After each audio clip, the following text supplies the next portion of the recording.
This is day 16 of trying to make a hole-in-one over my house. Since it's day 16, I get 16 shots. Oh, be good. I could do it. Be good. It's in! Let's go! No way! Are you kidding me? I can't believe I made that finally. Are you kidding me? Oh. That's enough.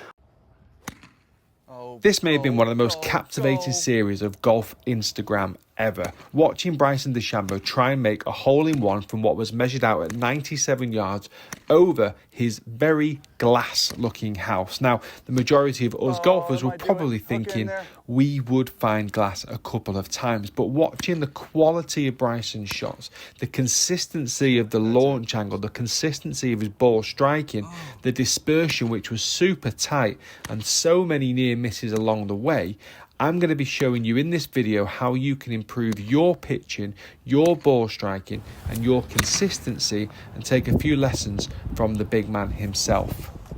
You're kidding me! Oh, that felt so good. I'm calling it. Oh, bro, it hit the other ball. That looks nice. Ah! No! But there's no reason why me and you can't learn from his shots. Why was he so consistent? How was he so consistent? What can we change in our techniques and in our approach shots to this particular type of shot to make us better?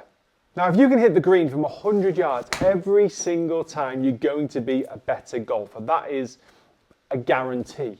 No matter how good you think you are from 100 yards, if you could hit the green every single time, you're going to be a better golfer, me included. So I've been working on a couple of different ideas that we can do together to help us achieve better pitching from inside of 100 yards.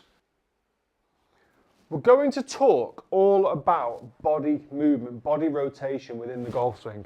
That would have nearly got, that might even finish at 96 yards. Oh, 93. We're going to talk about body movement, body rotation, using your bigger muscles throughout the golf swing, because we see that a lot with Bryson. We don't see an over-exaggerated wrist hinge really early on in the swing. We don't see him having to try and hold the lag and then flip the club face through impact and create loads of face rotation. He's not trying to create ball speed. A lot of the time when we're using our wrist hinge through the golf swing, we're creating an improved angle of attack. We're also creating more ball speed, which will give us more distance. Bryson, however, is not using this for distance. Now, we can forget the yardage for a moment. So what Bryson does from 100 yards might be something that you do from 50 or 60 yards, because you don't carry the speed, the natural speed or the natural power of Bryson, okay? So forget the distance for a moment. What I want you to try and do is take your wrist out of the swing a little bit, okay? And that's why in this video, I'm going to be showing you how HACKMOTION can help you do that, or I'm going to be using the numbers from HACKMOTION to show you the difference, probably between how I would naturally pitch and how Bryson pitches. So first of all, I'm going to show you how I would do my takeaway in particular, because I use the peak count equal opposite. I do create quite a lot of wrist hinge, and naturally, and always have done throughout my whole golfing career. I've created a lot of early wrist hinge within the golf swing, but I'm going to take on a little bit of what I've learned from Bryson and just see if I can create a slightly more controlled takeaway position.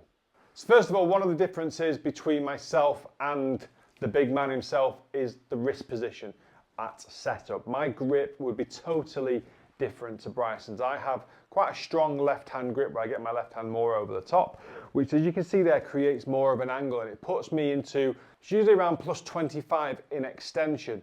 Now, Bryson's grip would often be a lot weaker in this left hand, which would put him around the 0 mark, almost 0 between extension and flexion. You see how straight my left wrist is now in comparison. So we'll come on to that in a second.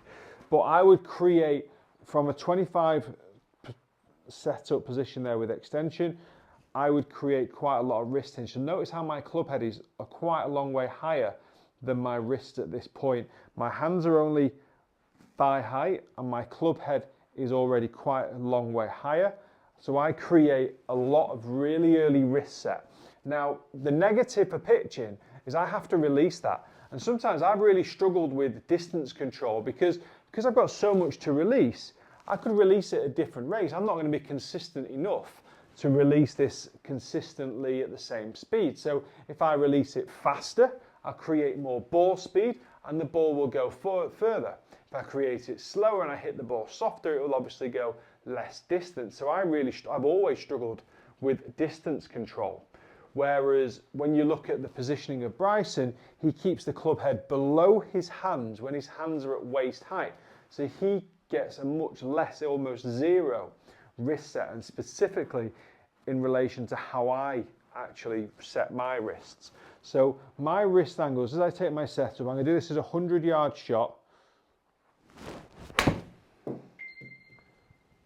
Now let's see how I go in terms of, straight away I've already missed it left, so that tells you straight away as I've come into the golf ball I've released it and I've pulled the ball left. I've gone from 25 in extension to 19 at the top of the backswing to plus -5, which is flexion at impact. So I've gone for a 30-degree difference between the swings, okay, during the shot.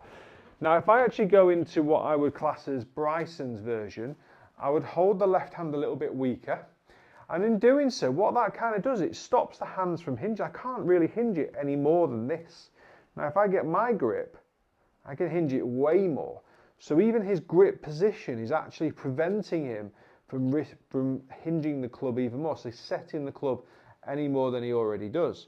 So he gets the left hand a lot weaker. So if I set up there, remember I was plus 25, I'm now around plus 10.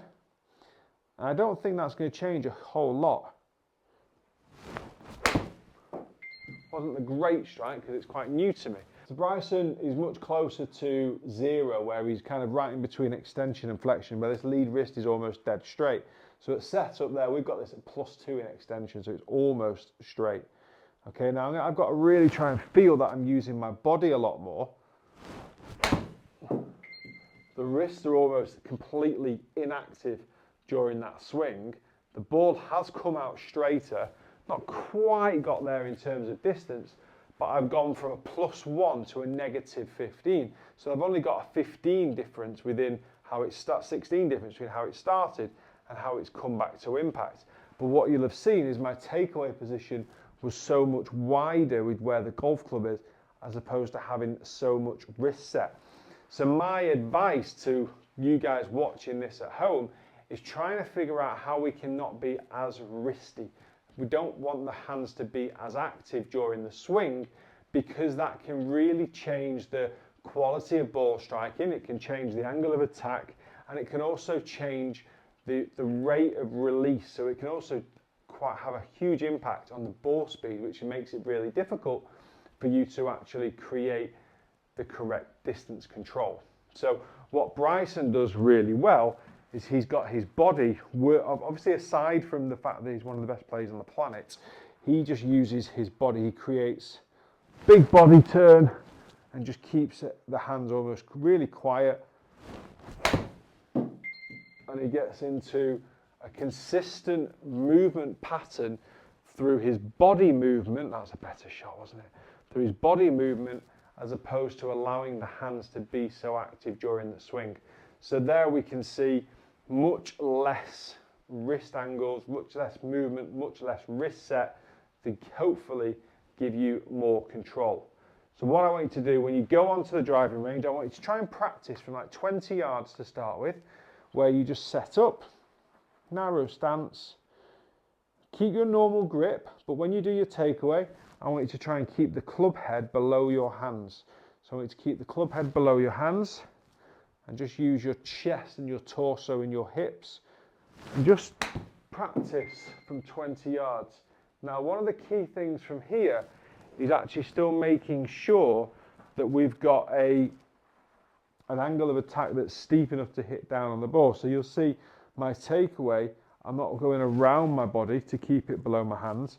I'm feeling like my golf swing's more on straight lines. So I feel like it's going almost straight back to there.